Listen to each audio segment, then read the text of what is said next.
করলো এরকম? ওইখানে আমরা এখন ওরা গেট খুলবে, গেট খুলতে দেয়নি দেখে সবাইকে মারতেছে। ওরা বলে এখানে গার্জিয়ান বলে এখানে। ওরা কারা? জানি না দল করে কি না জানে সেটা জানি না আমি। আপনি তো মহিলা, যে গায়ে হাত দিয়েছিল সে কি মহিলা? না, পুরুষ মানুষ। পুলিশ ছিল তো? না, পুলিশ বলে ওদিকে ছিল না। হ্যাঁ, কে জন্য আমাকে হাত দিল? আমি তো কিছু অপরাধ কিছু করি নাই।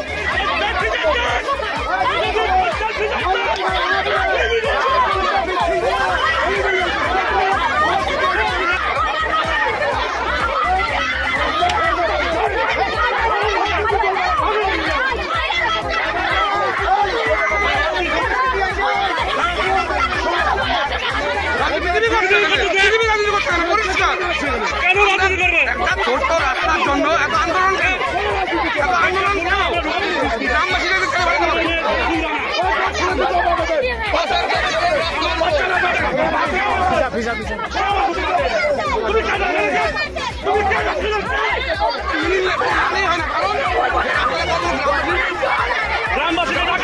এই যে স্কুলে জলের জন্য আসছি আমরা।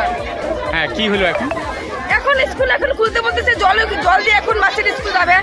আমরা সেজন্য আমরা তারা খুলবো না, স্কুলে ঢুকতেও দেবো না। আপনি কাটছিলেন কেন? আমরা কেউ ঘুষি মারছে মাথায়। ওই যে পুরুষ মানুষটা। চেনেন? হ্যাঁ, চিনি আমি। কি না? তার নাম আমি তো জানি না। ওই যে দাঁড়ায় আছে। আপনি কি পুলিশকে জানিয়েছেন? হ্যাঁ, পুলিশ বলো লিখেছে দিতে। পুলিশ কি ছিল? না, পুলিশ ওদিকে ছিল, উনি ছিলেন না তো পুলিশ। আপনি কি লিখিত দেবেন? হ্যাঁ। আমরা সাধারণ মানুষ, গার্জিয়ানরা আসছে তাদের বাচ্চার জন্য। তারা তো কোনো রাজনৈতিক রং নিয়ে আসেনি বা তারা কোনো ঝান্ডা ব্যানার কিছুই নিয়ে আসেনি।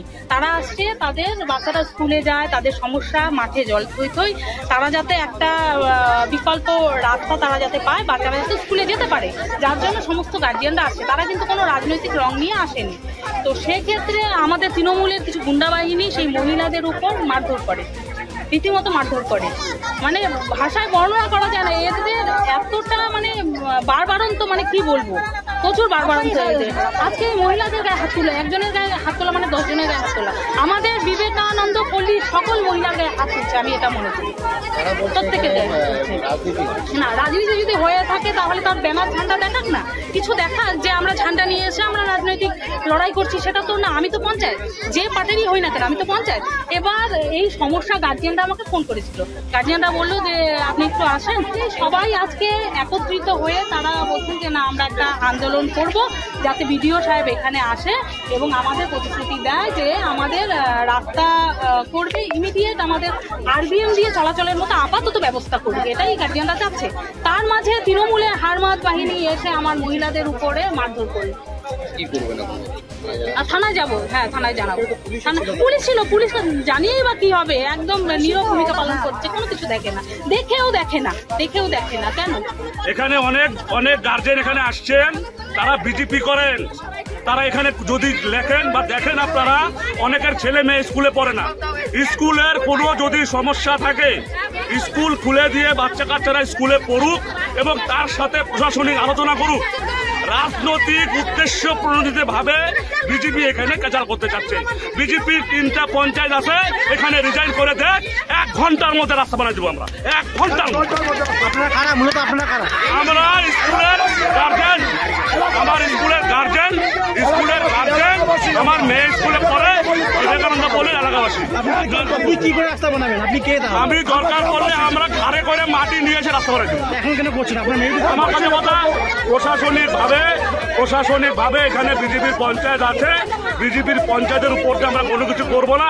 আমরা গ্রামের মানুষ, তারা যদি না পারে তারা দায়িত্ব করে দেখ, আমরা রাস্তা বলে দিচ্ছি। একটা প্ল্যানিং হচ্ছে যে টেম্পোরারি একটা রোড করে দেওয়া হবে।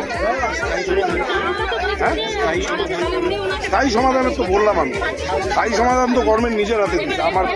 আমার পাড়া আমার সমাধান, তো সেখান থেকেই হবে। তো স্যার আজকের দিনটা আমাকে প্রবলেমটা সলভ করতে হচ্ছে। চেষ্টা করছে স্যার, তো ওটাই চেষ্টা করছে।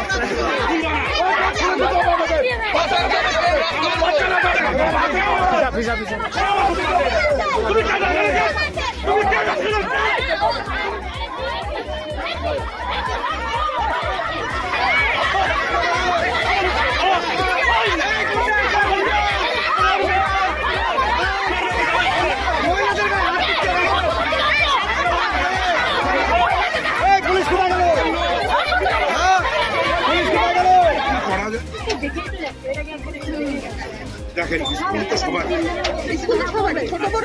সবার